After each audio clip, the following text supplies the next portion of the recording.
Hello friends, welcome to your channel Gyan for exam. दोस्तों, आज के इस वीडियो में हम मौर्य वंश से संबंधित महत्वपूर्ण क्वेश्चन को देखेंगे। इससे पहले के वीडियो में हमने मौर्य वंश और मगध साम्राज्य का उत्कर्ष का वीडियो बना दिया है। अब उससे रिलेटेड महत्वपूर्ण प्रश्न करेंगे। चलिए शुरू करते। क्वेश्चन है, मौर्य वंश का विभाजन 7 वर्ग में विशेष तौर पर उल्लेखित है किस ग्रंथ में? तो मेगास्थनीज की इंडिका में। आगे, विदेशियों को भारतीय समाज में मनु द्वारा दिया गया सामाजिक स्तर क्या था? तो ब्रात्य क्षत्रियों का। आगे है, अंतिम मौर्य सम्राट कौन था? तो बृहद्रथ। और इसकी हत्या किसने की थी? तो पुष्यमित्र शुंग, जो कि उसका सेनापति था। आगे, भारत का प्रथम साम्राज्य निर्माता कौन सा वंश था? तो मौर्य वंश। आगे, अलेक्जेंडर ने भारत पर आक्रमण कब किया था? तो 326 ईसा पूर्व में, और 325 में वो फिर भारत से वापस चला गया था, और साथ ही 323 में उसकी मृत्यु हो गई थी। आगे, सिकंदर द्वारा पोरस की पराजय किस युद्ध में हुई थी? तो झेलम का युद्ध में। आगे, 326 ईसा पूर्व उत्तर पश्चिम भारत में सिकंदर का आक्रमण किस वंश के काल में हुआ था? तो नंद वंश। और उस समय नंद वंश का शासक कौन था? धनानंद। आगे, प्राचीन भारत का वह प्रसिद्ध शासक जिसने जीवन के अंतिम दिनों में जैन धर्म अपनाया था? तो यह था चंद्रगुप्त मौर्य। आगे, चंद्रगुप्त मौर्य ने अपने जीवन के अंतिम दिन कहाँ बिताए थे? श्रवण बेलगोला, कर्नाटक में। आगे, सिकंदर की मृत्यु कहाँ हुई थी? तो बेबीलोन, 323 ईसा पूर्व में। अशोक का उत्तराधिकारी कौन था? तो ये कुणाल था। अशोक का उत्तराधिकारी कुणाल हुआ। और ये कहाँ से मिलता है? तो पुराण और बौद्ध ग्रंथ के अनुसार। आगे, ब्राह्मी लिपि को किसने स्पष्ट किया था? तो जेम्स प्रिंसेप ने 1837 में। अशोक के शिलालेख को भी सबसे पहले जेम्स प्रिंसेप ने ही पढ़ा था। आगे, अपने अभिलेखों में प्रायः अशोक किस नाम से संदर्भित है? तो प्रियदर्शी नाम से। आगे, किस स्थान के निकट प्रसिद्ध कलिंग युद्ध लड़ा गया था? तो धौली, उड़ीसा में ये लड़ा गया था। आगे, सारनाथ में किस सम्राट का स्तंभ है? तो अशोक का। आगे, अशोक ने अपने शिलालेख में अपने समकालीन दक्षिण के किस राजवंश का उल्लेख किया है? तो चोल, पांड्य, केरलपुत्र और सत्यापुत्र।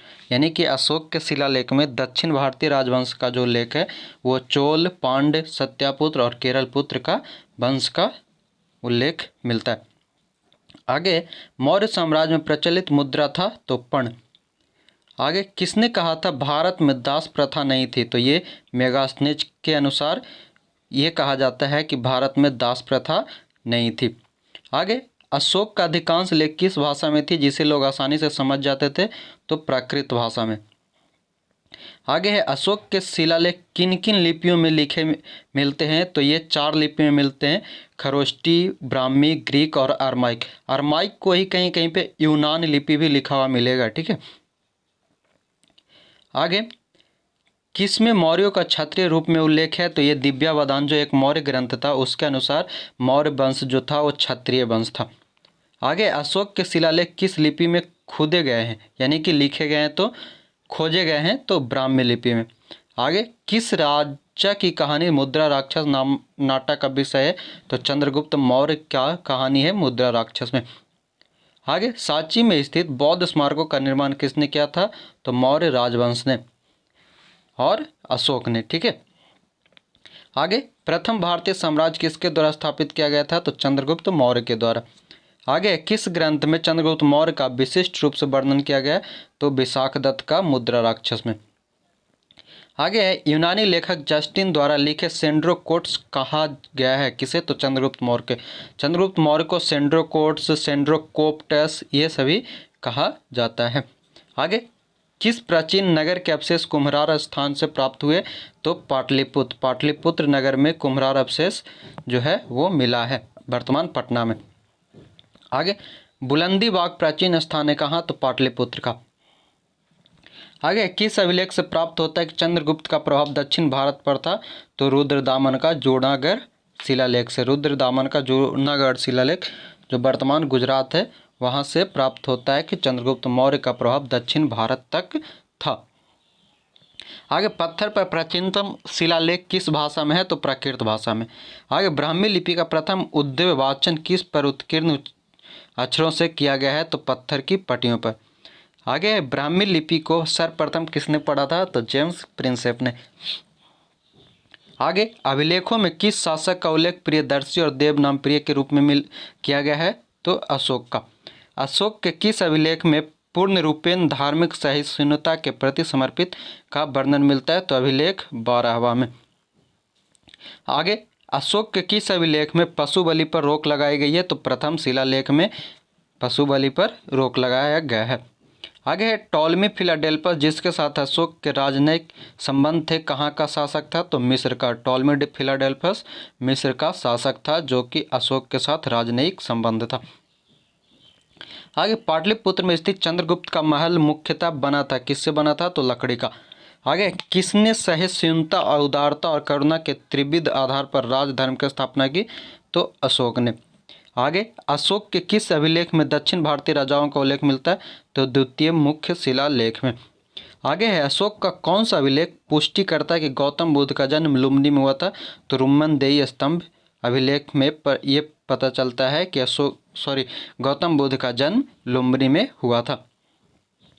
आगे किस मौर्य राजा ने दक्कन की विजय प्राप्त की थी? तो चंद्रगुप्त मौर्य ने। चाणक्य के बचपन का नाम क्या था? तो विष्णुगुप्त। इन्हें कौटिल्य भी कहा जाता है जिन्होंने कि अर्थशास्त्र पुस्तक लिखी थी। और अर्थशास्त्र पुस्तक जो है वो अर्थशास्त्र यानी कि फाइनेंस वाला, वित्त वाले से नहीं, राजनीति से संबंधित अर्थशास्त्र है। आगे मौर्य काल में कर को छुपाने के लिए क्या दंड दिया जाता था? तो मृत्युदंड। ये वर्णन कहाँ पे है? तो इंडिका में। अशोक का कौन सा अभिलेख खरोष्टी लिपि में है? तो शाहबाजगढ़ी पाकिस्तान का अभिलेख जो है वो खरोष्टी लिपि में लिखी गई है। आगे है किसने सेंड्रोकोट्स यानी चंद्रगुप्त मौर्य और सिकंदर महान की भेंट का उल्लेख किया? तो जस्टिन ने। आगे मौर्य काल में सीता से तात्पर्य क्या था? मौर्य काल में सीता क्या था? तो राजकीय भूमि से प्राप्त आय को सीता कहा जाता था। आगे है रज्जुक थे। रज्जुक कौन थे? तो मौर्य शासन में एक उच्च अधिकारी होते थे और इसका वर्णन कहाँ मिलता है? तो अशोक के चौथी शिलालेख में। आगे अशोक के शिलालेख को सर्वप्रथम किसने पढ़ा? तो जेम्स प्रिंसेप ने 1837 में। आगे है किस अभिलेख में अशोक का नाम उल्लेखित है? तो मास्की का लघु अभिलेख में। आगे गांव के शासन को स्वायत्त शासी पंचायतों के माध्यम से संचालित करने की व्यवस्था का सूत्रपात किसने किया? तो मौर्य वंशों ने यानी कि मौर्यों ने। आगे वह स्थान जहां प्राक अशोक ब्राह्मी लिपि का पता चला है वह है अनुराधापुर यानी कि श्रीलंका में, प्राक अशोक ब्राह्मी लिपि का। आगे उदयन बासव दत्ता की दंत कथा संबंधित है किससे? तो उज्जैन से। आगे सारनाथ स्तंभ का निर्माण किसने किया था? तो अशोक ने। और ये सारनाथ स्तंभ जो है सिंह स्तंभ, ये मौर्य युग काल के सर्वश्रेष्ठ वास्तुकला का एक प्रतीक है। आगे केवल वह स्तंभ जिसमें अशोक ने स्वयं को मगध का सम्राट बताया था कौन है? भाब्रू स्तंभ। आगे कालसी किसके लिए प्रसिद्ध है? कालसी किसके लिए प्रसिद्ध है? तो अशोक के शिलालेख के कारण। ठीक है, और ये कालसी कहाँ पे है? तो उत्तराखंड के देहरादून में स्थित है। आगे कौन सा मौर्य अधिकारी आधुनिक जिलाधीश के समान माना जा सकता था? तो राजुक। आगे देश के राष्ट्रीय चिन्ह के रूप में अपनाया गया अशोक के सारनाथ पिलर के धर्मचक्र को में कितनी तीलियां हैं? तो 24 तीलियां। आगे वह कौन सा मंत्री था जिसने उत्तराधिकार की लड़ाई में अशोक की उसके भाइयों के विरुद्ध सहायता की? तो राधागुप्त ने। आगे अशोक के बाद मौर्य साम्राज्य पश्चिमी और पूर्वी दो भागों में बंट गया। बाद के किस मौर्य राजा के शासन में ये दोनों भाग फिर से मिल गए? तो संप्रति जो कि जैन धर्म का अनुयायी था। अशोक के समय में मौर्य साम्राज्य पश्चिम और पूर्व में बटा था, फिर संप्रति ने इसे एक किया। आगे कौन सा बौद्ध स्तूप मौलिक रूप से ईंट पर अशोक द्वारा बनाया गया? तो सांची स्तूप मध्य प्रदेश का। आगे अशोक का कौन सा अभिलेख बौद्ध धर्म के नियमों को प्रकट करता है? तो भाब्रू स्तंभ जो राजस्थान में स्थित है। आगे अशोक के किस शिलालेख में एक ग्राम के भू राजस्व के रियायत का उल्लेख है? तो लुम्बिनी का स्तंभलेख। आगे अशोक का कौन सा उत्तराधिकारी देवनामप्रिय कहलाता है? तो दशरथ जो कि अशोक का पौत्र यानी कि पोता था। आगे सम्राट अशोक महान की राजधानी का क्या नाम था? तो पाटलिपुत्र। आगे कलिंग युद्ध किस वर्ष हुआ था? तो 261 ईसा पूर्व में।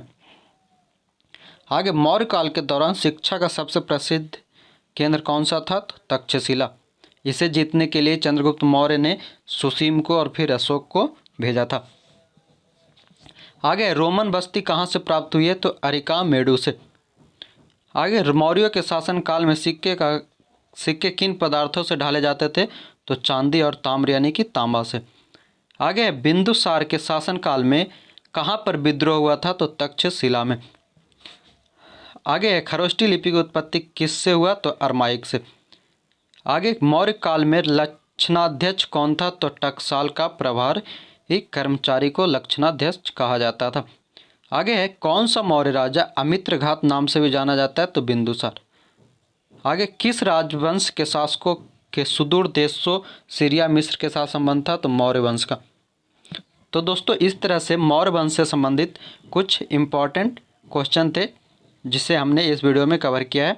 और इससे पहले की वीडियो में हमने मौर्य साम्राज्य और मगध का उत्कर्ष करके सेपरेट 2 अलग अलग वीडियो बना रखा है, उसे भी आप लोग ज़रूर देखेंगे। साथ ही आप लोग चैनल को सब्सक्राइब करेंगे और वीडियो को लाइक शेयर कमेंट करेंगे। धन्यवाद।